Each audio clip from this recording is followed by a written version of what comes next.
After Eli passed, I told myself I'd only stay a few months, just long enough to help Taryn get her footing. She was juggling grief toddler twins and a husband who worked unpredictable hours. I had the time, the energy, and the instinct. So I moved in. That was 3 years ago. At first, it felt good to be needed. I woke early, packed school lunches, rotated loads of laundry. I took my pension and slotted it into the cracks their paychecks couldn't reach groceries, electricity, daycare deposits. I paid without fuss. That's what family does, I told myself. But as the months passed, the thank yous thinned out. The favors became expectations, and the space I occupied physically and emotionally grew smaller. Taryn stopped asking if I'd join them for dinner. The twins started calling Betty Niles' mother the other grandma, even though she lived across town and rarely showed up. I'd mention Eli now and then, only to be met with silence, as if he were an old TV show no one watched anymore. Still, I stayed. I cooked the meals adjusted to the thermostat they locked at 68, ignored the sideways glances when I watched my crime shows too loud.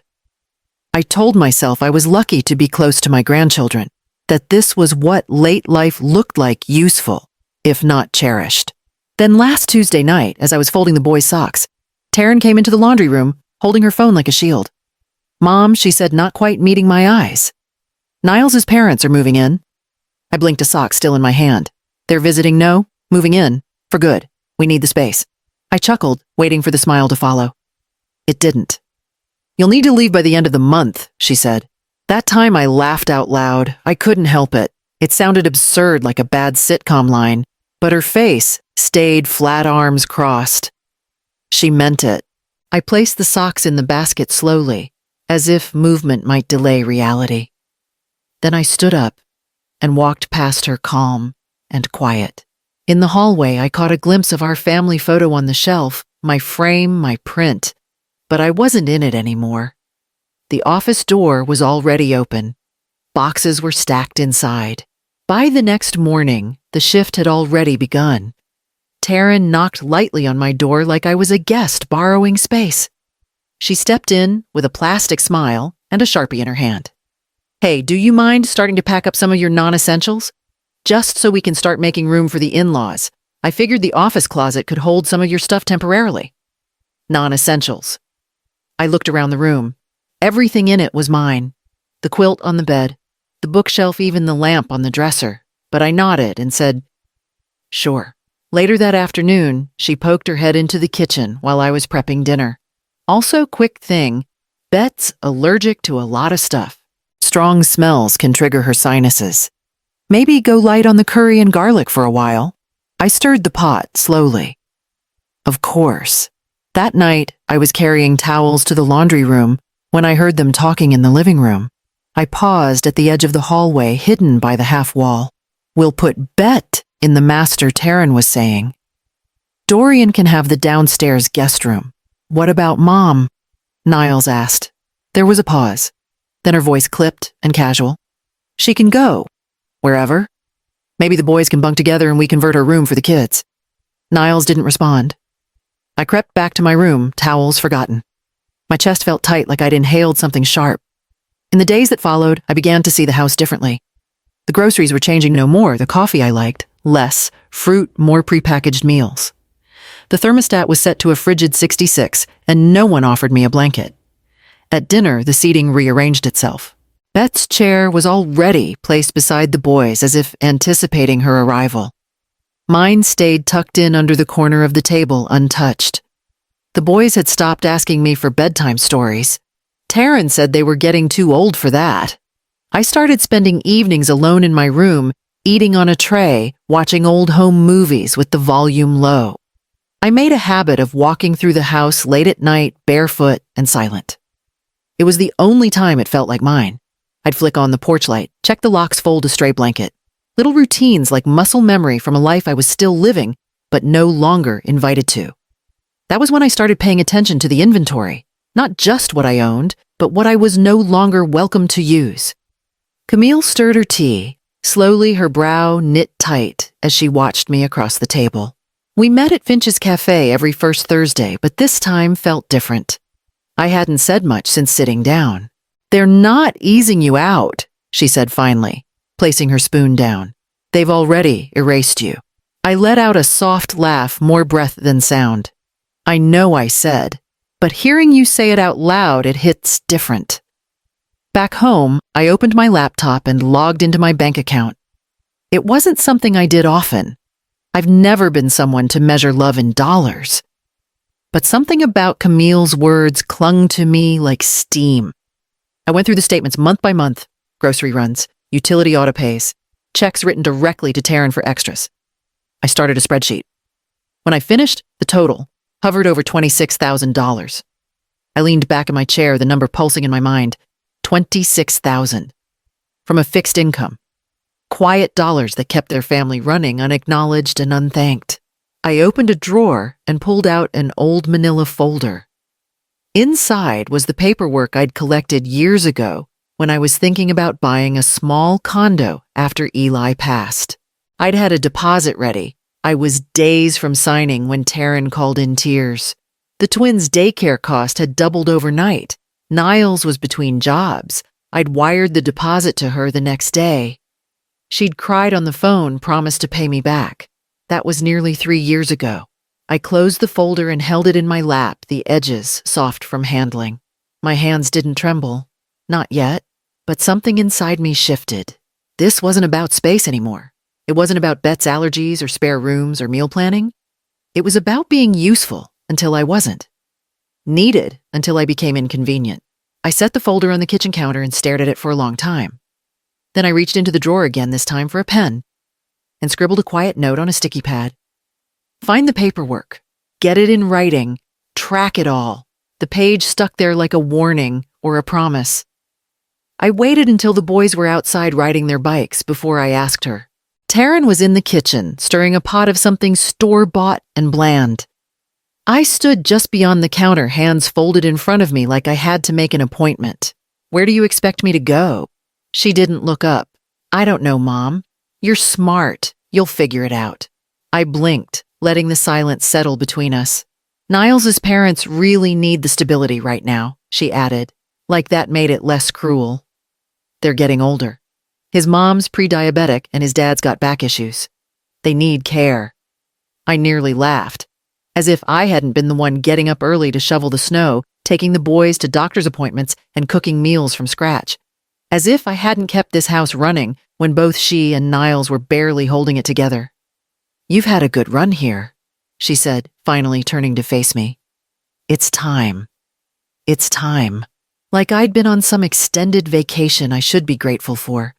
Like I hadn't given up my own life to fit into theirs. I nodded slowly. Right. I walked into the living room without another word, and that's when I saw it. The family photo that used to sit above the mantel, the one from the summer we all went to Lake Geneva, where Eli's arm was wrapped around my shoulder and the boys were sticky with popsicle juice, was gone. In its place was a framed photo of Niles as a child, standing beside a boy I didn't recognize. The frame was new, gold-edged, polished. Prominent. I stood there staring at it longer than I meant to. When I turned around, Taryn had already gone upstairs. That night, while the rest of the house buzzed with talk of arrival dates and allergen-free mattress covers, I took my tea into the garage and sat on the cool step beside the dryer. I pulled out the small notebook I'd kept since Eli passed and wrote down 2 lines. "This is no longer my home, but it's not theirs yet either." I closed the book and tucked it back in my sweater pocket. Then I opened the cabinet above the washing machine and started making a mental list. I started with the washer and dryer. I'd bought them after the old set broke midweek during flu season. Taryn was frantic. Niles was out of town. I'd gone down to the appliance store the next morning and paid in full. The receipt was still in my inbox, dated 2 years ago. I printed it out and placed it in a new folder I labeled in pencil personal assets. Next was the dining table.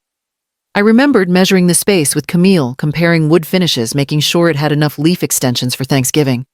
That table had hosted every birthday dinner since Eli passed, every school project, every spilled bowl of cereal. I'd paid with a check.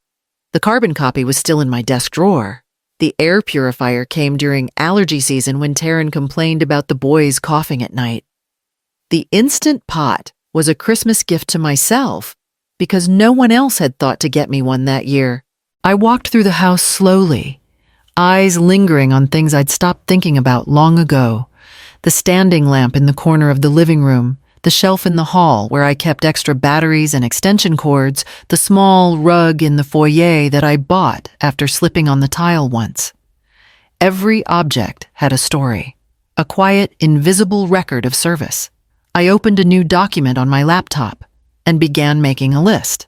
Not just what I'd purchased, but when, how much, why. I cross-checked credit card statements, store accounts, PayPal receipts. The numbers were steady, the narrative clear. By the time the boys were in bed and the hallway lights dimmed, I had gathered 3 folders worth of receipts and printed records. I slid them under my mattress, tucked deep in the corner, and stared at the ceiling for a long while. Just before midnight, I opened a private browser window and booked a weekend room at a short-term rental 15 minutes away. I used a different last name. Just a test, I told myself. A trial run. Nothing more. I waited until Friday. Taryn had a work retreat and Niles was scheduled to take the twins to their karate class and then swing by his parents' house. That gave me a window a clean 4 hours. Long enough if I stuck to the plan. I parked the borrowed van down the block and texted Camille ready. She arrived 10 minutes later with her sleeves rolled up and a steely look in her eyes. We moved quietly, methodically. No slamming drawers, no dragging chairs. Just measured steps and zipped duffels. We started with the master closet, my linens, winter coats, the sewing machine tucked behind an old humidifier. Next came the living room. I rolled up the rug, the one I bought, after nearly slipping on the slick tile. Camille boxed up the books. She paused when she found the one with Eli's handwriting in the margins, then passed it to me without a word. The kitchen took the longest. Every pan, every utensil I'd purchased, every small appliance I'd restocked over the years it all went. The shelves were left clean but empty, except for a few mismatched mugs and a cracked colander. I even took the Instant Pot, especially the Instant Pot. We left the dining table for last. I wiped it down one final time before disassembling the leaf extensions and wrapping the chairs in old blankets. Camille shook her head as we worked. They're going to walk in and think the house imploded. No, I said. They're going to walk in and see what they built when they removed me. By noon, the van was full. I gave the house one last walkthrough, not to reminisce, but to ensure every corner I'd touched was accounted for. Then I sat at the kitchen counter and placed a single sheet of paper down where they'd be sure to see it. I'd typed it the night before, printed it at the library, signed it in blue ink. What I paid for, I took. What you threw away, you can keep. No love, no signature. Just truth. Camille and I drove the van to the new rental, a tiny furnished studio with chipped countertops and a faulty heater. But the lock clicked under my key. The thermostat responded to my touch. The silence belonged to me. That night, I made tea in my own mug in a kitchen that didn't resent me and wrote a new list this time of things I wouldn't miss. The locksmith arrived early, a thin man named Jonah, who smelled faintly of coffee and metal. I offered him a glass of water, but he shook his head politely and got straight to work. It took less than 20 minutes to change the deadbolt. When he handed me the new set of keys, I held them in my palm longer than I needed to. They felt warm, real. I signed the lease that same afternoon. A one-page document, no fuss, no hidden language.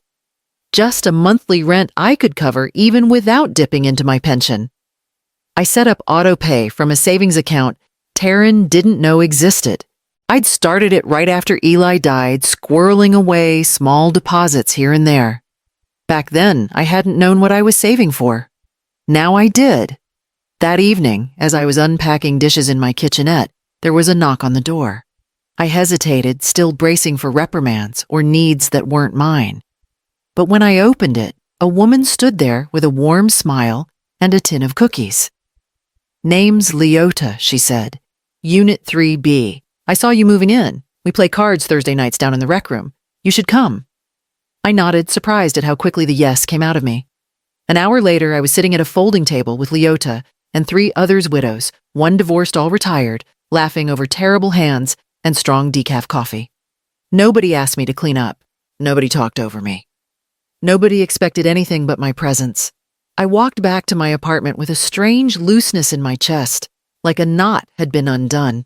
I made scrambled eggs on my small electric stove, sat cross-legged on the futon, and ate in the quiet glow of a lamp I'd chosen for myself. The old house was still echoing somewhere in my mind, but its grip had loosened. I slept with the door locked, the windows cracked, and the keys tucked under my pillow. Not out of fear, but out of habit. A habit I was finally ready to outgrow. The first call came at 9:13 a.m. I let it ring. I knew that tone tight-clipped, annoyed. She didn't leave a voicemail. The second call came 20 minutes later. This time she left a message. "Hey, Mom, just wondering if you maybe took more than you needed. The fridge is completely empty. Did you mean to take all the pots too?"